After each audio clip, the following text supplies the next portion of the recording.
Shalom, selamat pagi Bapak Ibu sekalian. Kita berjumpa kembali di doa pagi hari ini.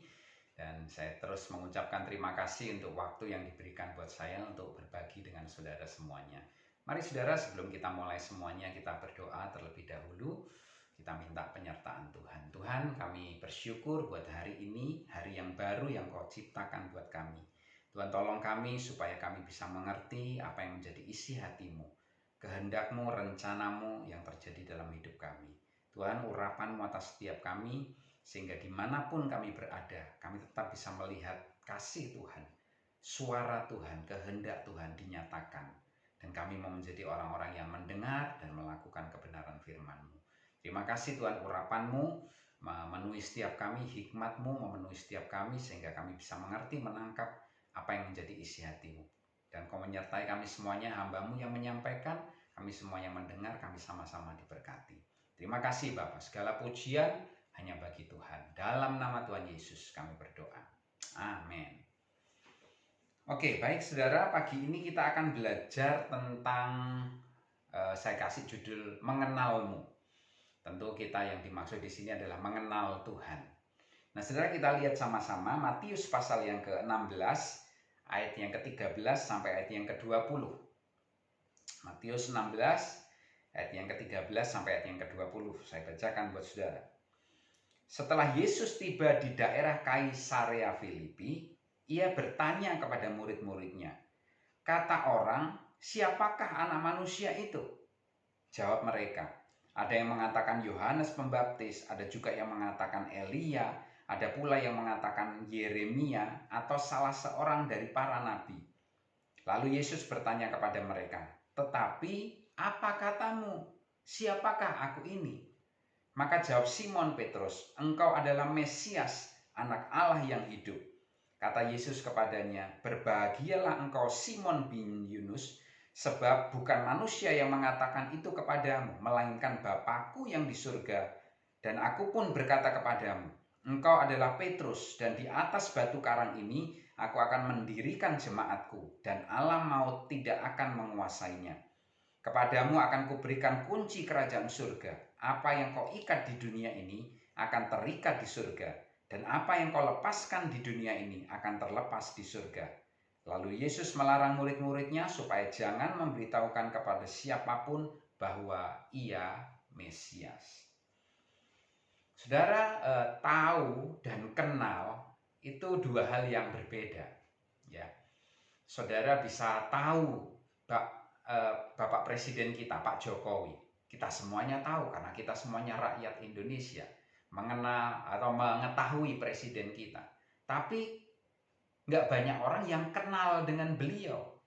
Ya, hanya orang-orang tertentu saja. Dan seperti juga saya dengan saudara, gitu ya. Mungkin saudara tahu saya, kenal saya, gitu ya. Tapi saudara nggak tahu dalamnya saya.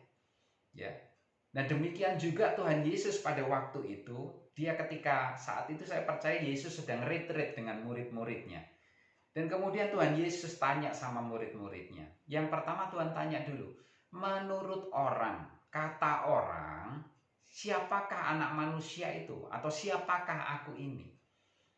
Terus murid-muridnya mungkin rundingan satu dengan yang lain dan mereka berkata, "Oh, ada yang bilang sih memang, ada yang bilang bahwa Yesusmu itu adalah Yohanes Pembaptis." Gitu ya. "Oh, Yesusmu itu adalah Elia. Kenapa? Dia sering bikin mujizat." "Oh, Yesusmu itu Yeremia." Ya, kenapa? Karena pengajarannya bagus, gitu ya. "Oh, mungkin Yesusmu itu salah satu dari nabi yang lain, ya. Penjelmaan nabi yang lain yang dulu," gitu ya.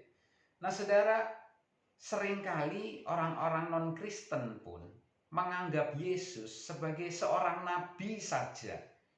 Ya, dia hanya seorang nabi yang diutus oleh Tuhan untuk memberitakan hal-hal yang baik, mengajar umat kepada perbuatan-perbuatan yang baik, hanya itu saja. Tetapi Tuhan Yesus nggak mau berhenti sampai di situ. Tuhan Yesus bertanya kepada murid-muridnya lagi, "Itu kan kata orang ya. Sekarang pertanyaan kedua, menurutmu pribadi, menurutmu sendiri, aku ini siapa?" Dan saya percaya sebenarnya waktu itu Petrus nggak langsung menjawab. Mereka akan merenung, masing-masing akan mikir. Menurutku ini guruku, ini Tuhanku yang aku udah ikut dia bertahun-tahun. Menurutku siapa ya? Nah saudara, ini pertanyaan bukan cuma untuk murid-murid pada waktu itu. Ini pertanyaan buat setiap kita sampai hari ini. Menurut saudara, masing-masing saudara, menurutmu siapa Tuhan Yesus itu? Dan disinilah ditunjukkan seberapa dalam kita mengenal Tuhan. Saudara, dari ayat-ayat ini kita belajar. Yang pertama adalah pengenalan akan menentukan pengakuan. Saudara, orang banyak itu cuma melihat atau ketemu Yesus mungkin seminggu sekali, sebulan sekali. Mungkin bahkan sekali ketemu dan gak pernah ketemu lagi. Sehingga mereka bisa ngomong, oh Yesus itu Nabi, oh Yesus itu Elia, oh Yesus itu Yohanes Pembaptis, oh Yesus itu Yeremia, dan lain sebagainya. Ya mereka orang yang nggak pernah ketemu Tuhan Yesus secara pribadi bisa aja ngomong kayak gitu. Nah kita nggak perlu emosi, kita nggak perlu kemudian, oh kamu anggap Yesus itu Nabi, itu salah, dan lain sebagainya. Ya kita nggak perlu kemudian berdebat sengit dengan doktrin itu, saudara. Karena apa? Karena memang mereka hanya melihatnya seperti itu. Tetapi yang menarik adalah Yesus bertanya secara pribadi. Kalau tadi kata orang, sekarang kalau menurutmu, menurut pribadimu, siapakah aku ini? Nah saudara, pengenalan menentukan pengakuan. Kalau saudara kenal Tuhan secara pribadi, maka saya percaya saudara akan bisa dengan segera saudara ngomong siapa Yesus itu. Mungkin saudara pernah disembuhkan dan kemudian saudara katakan, oh Yesus penyembuh. Puji Tuhan, nggak salah dengan itu. Oh saudara pernah ditolong ketika saudara nggak punya duit sama sekali, saudara kemudian diberkati oleh Tuhan lewat seseorang dan kemudian saudara katakan, Tuhanku itu adalah penyedia. Tuhan yang menyediakan berkat. Puji Tuhan, itu juga nggak salah. Tetapi jangan sampai berhenti pada pengenalan yang seperti itu. Mari kenali dia sebagai Mesias, Juru Selamat. Saudara, kalau kita nggak ngerti arti neraka, kita nggak akan menghargai kasih karunia keselamatan. Saudara, neraka itu ada, dan neraka itu adalah kematian kekal selama-lamanya. Itu kematian yang paling mengerikan. Karena penderitaannya itu nggak sebulan, 2 bulan, nggak setahun, 2 tahun, tapi nggak tahu ribuan tahun, triliunan tahun, atau berapa, kita nggak ngerti. Tapi itu akan menderita terus-menerus. Kalau kita ngerti itu, harganya seperti itu luar biasa. Maka kemudian ketika kita menerima keselamatan, kita bisa menghargai itu dengan juga luar biasa. Kalau saudara diberikan sebuah tas misalnya, ya, atau sebuah handphone, dan saudara dikasih tahu, harga handphone itu 300.000. Maka apa yang saudara lakukan? Oh, 300.000 ya. Mungkin saudara ngomongnya gitu, saudara. Dan saudara perlakuannya tentu beda ketika saudara pegang handphone yang cuma 300.000-an. Karena mungkin itu harganya second atau mungkin sudah hampir rusak, saudara pegang itu ya biasa aja. Mungkin jatuh ya biasa aja. Mungkin jatuh saudara nggak kaget. Apalagi kalau saudara punya duit banyak gitu, nggak kaget sama sekali. Tapi kalau kemudian saudara dikasih handphone terbaru yang harganya 30 juta. Satu handphone ini 30 juta. Saya percaya perlakuan saudara pasti akan berbeda. Saudara naruh handphonenya pun akan pelan-pelan, saudara. Kalau perlu dikasih celemek dulu gitu ya. Kasih empuk-empuk dulu, mungkin kasih bantal dulu pelan-pelan. Perlakuannya begitu beda. Demikian juga kalau kita ini melihat keselamatan yang daripada Tuhan, itu sebagai sesuatu yang sangat berharga, sangat bernilai.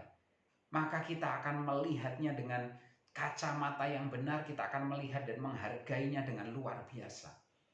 Aku yang harusnya binasa, aku yang harusnya mengalami kematian kekal, aku yang harusnya masuk neraka, binasa selama-lamanya, tapi diselamatkan oleh Tuhan. Wow, saudara, lihat Tuhan kita sebagai Mesias yang menyelamatkan kita.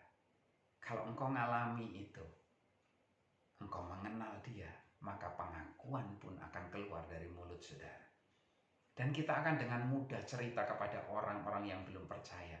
Mau nggak terima Tuhan Yesus? Engkau akan diselamatkan. Engkau akan mengalami kehidupan kekal. Engkau akan luput dari kehidupan neraka, dari penghukuman yang kekal.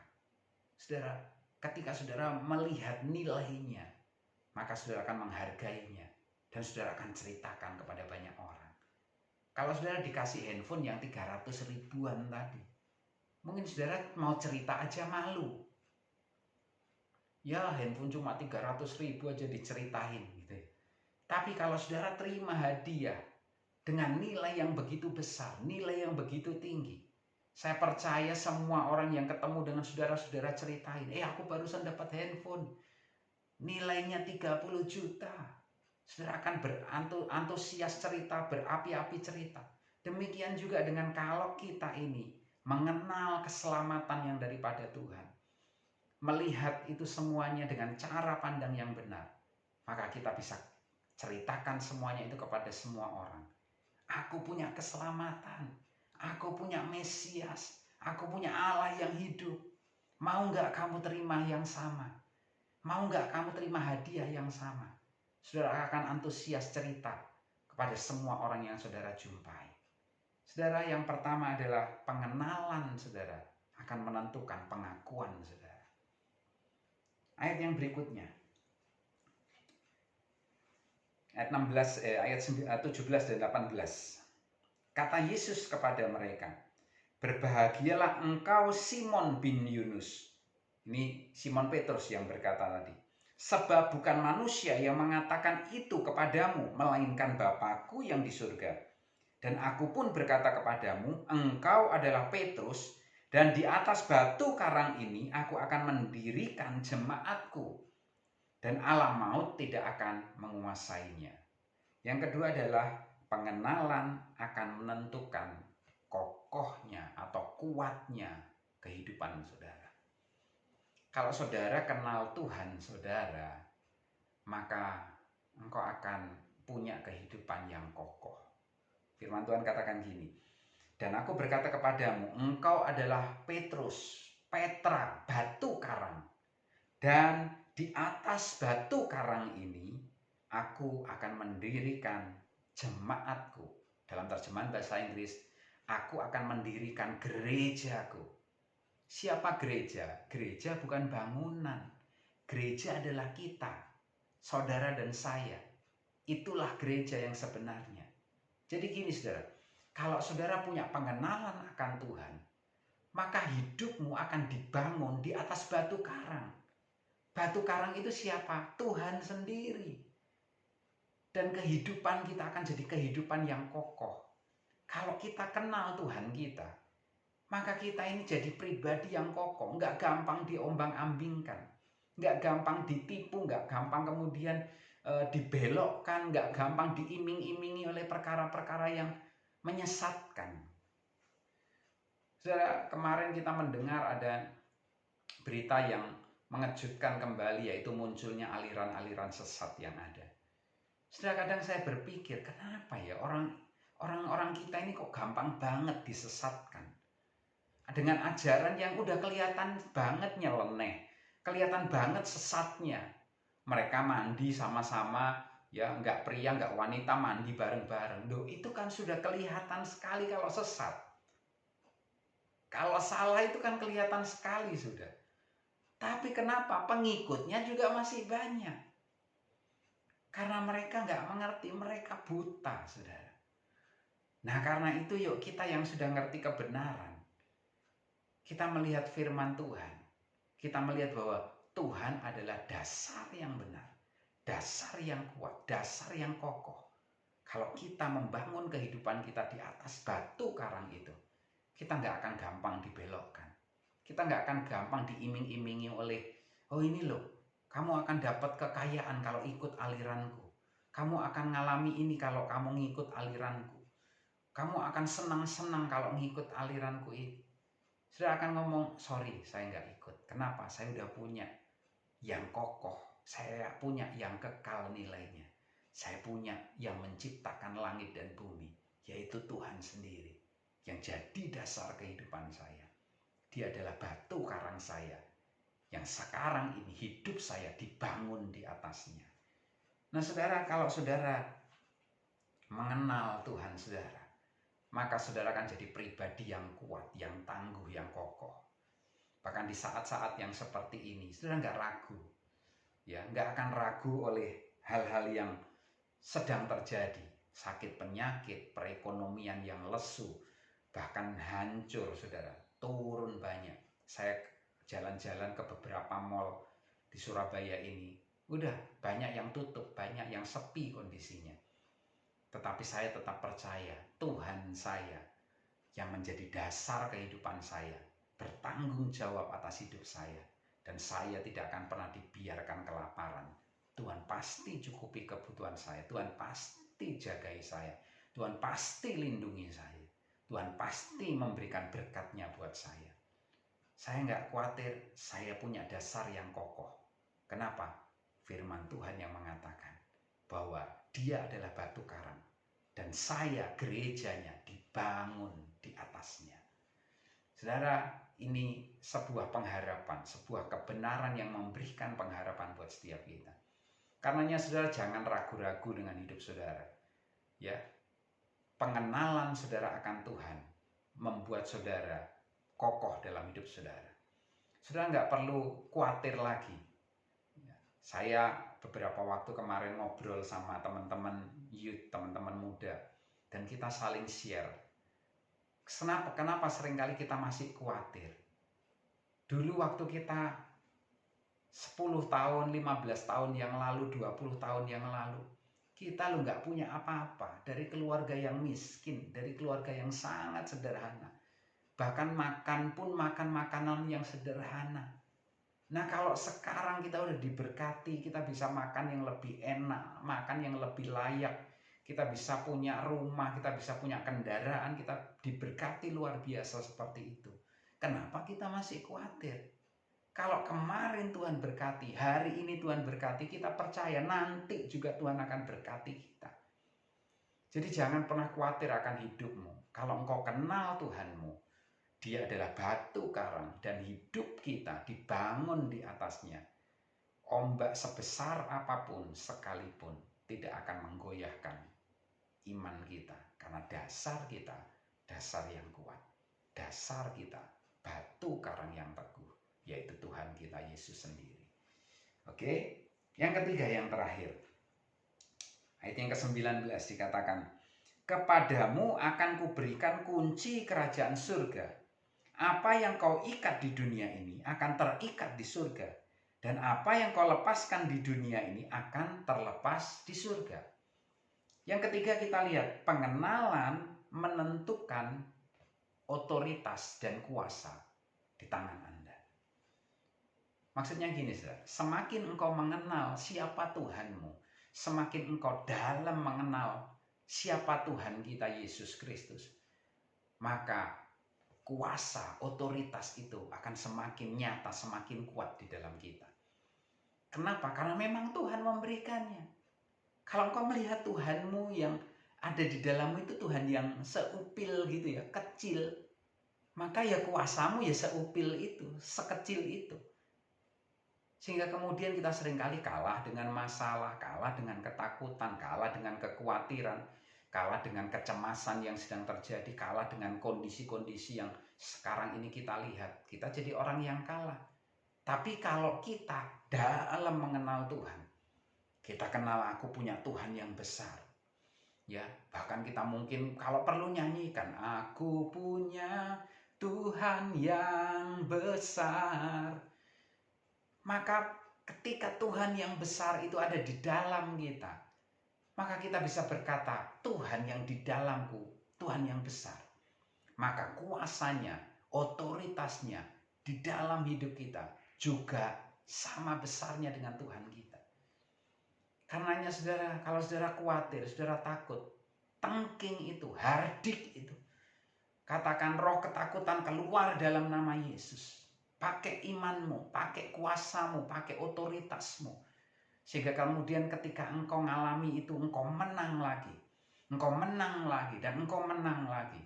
Karena memang kau diciptakan sebagai orang-orang yang lebih dari pemenang. Jadi saudara, kenali Tuhanmu. Pengenalan saudara menentukan kuasa dan otoritas yang ada di dalam hidup saudara. Semakin saudara kenal Tuhan, semakin saudara melihat bahwa Tuhanmu hebat, Tuhanmu dahsyat, dan kuasa dan otoritas itu ada di dalam saudara. Ya, kuasa dan otoritas itu ada bersama dengan saudara. Jadi saudara nggak perlu takut, nggak perlu khawatir. Kalau perlu ada masalah, engkau tangking, engkau ucapkan, engkau usir keluar. Ya, sehingga kemudian kau akan melihat terang Tuhan, kebenaran Tuhan, kemenangan daripada Tuhan. Itu engkau raih bersama-sama dengan Tuhan. Saudara, bahkan di ayat yang lain dikatakan gini, Yohanes 20 ayat 23. Jikalau kamu mengampuni dosa orang, dosanya diampuni. Dan jikalau kamu mengatakan dosa orang itu tetap ada, dosanya tetap ada. Lihat ya, sampai kita ini dikasih kuasa dan otoritas untuk mengampuni dosa, menyatakan dosanya sudah diampuni atau menyatakan dosanya tetap ada. Saudara, ini kuasa yang hebat, kuasa yang dahsyat. Tapi tentunya kuasa itu harus didasari dengan kasih, bukan kemudian kita semena-mena. Ya, orang yang kita benci langsung kita ngomong dosamu tetap ada. Nggak kayak gitu, saudara. Dasarnya harus kasih. Dasarnya harus benar. Nah, saudara, kalau engkau kenal Tuhanmu, engkau akan melihat ya bahwa Dia memberikan kepadamu kuasa dan otoritas yang luar biasa. Pakai itu, gunakan itu, saudara. Saya percaya kuasa dan otoritas itu akan bersama dengan saudara. Selama saudara dasarnya benar, dasarnya kasih. Engkau berjalan sesuai firman Tuhan, bukan untuk sok-sokan. Kuasa itu diberikan kepada saudara untuk apa? Supaya saudara ini jadi orang sakti. Tapi tujuannya supaya saudara menjadi saksi. Ya, saudara ini jadi orang sakti supaya jadi saksi. Siapa yang kita saksikan? Yesus yang di dalam kita. Kita ngomong kepada orang-orang itu yang mereka khususnya belum kenal Tuhan. Roh yang di dalamku lebih besar daripada roh yang ada di dunia ini.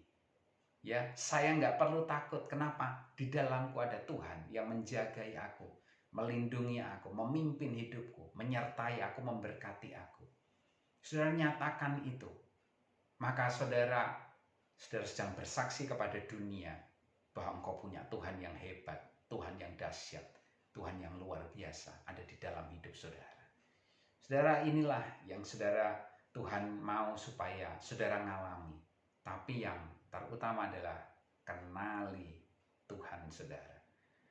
Jangan dari kata orang engkau kenal Tuhan, tapi dari hidupmu sendiri yang mengalami Tuhan, yang kenal dengan Tuhan. Karena itu bacalah firman Tuhan, bacalah Alkitab setiap hari, sehingga saudara kenal dengan Tuhan. Saya kasih contoh terakhir nih. Saya nggak kenal dengan Pak Karno ya sebagai proklamator RI. Tapi saya kemudian bisa mengenal dia. Kesukaannya dia apa, kehidupannya seperti apa. Kalau saya baca autobiografinya beliau. Saya baca, saya cari di buku sejarah, saya baca. Saya jadi seolah-olah mengenal beliau dengan baik ketika saya membaca semuanya itu. Demikian juga dengan Alkitab. Alkitab ini akan menolong saudara mengenali siapa Tuhanmu. Siapa Tuhan yang engkau sembah, siapa Tuhan yang engkau ikuti, siapa Tuhan yang ada di dalammu. Sehingga kemudian hidupmu itu akan kokoh, hidupmu nggak khawatir. Ya, engkau dibangun di atas batu karang. Ya, pengenalanmu akan menentukan pengakuanmu. Engkau akan cerita kepada semua orang Tuhanmu yang hebat. Dan engkau akan punya kuasa dan otoritas yang luar biasa. Baik saudara, jadi ayo kita belajar mengenal Tuhan. Seringkali ketika saya mendoakan anak saya, yang saya doakan cuma satu, Tuhan, Tolong anakku mengenal Engkau lebih dalam lagi. Bukan dari kata orang, tapi dia sendiri mengalami secara pribadi mengenal Engkau.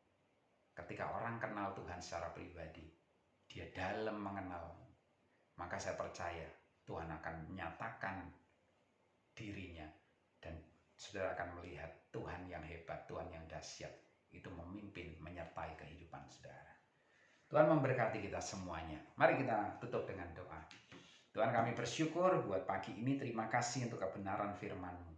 Tolong kami, urapi kami, sehingga kami bisa belajar kebenaran-Mu ini. Tolong kami mengenal Engkau lebih lagi, Tuhan.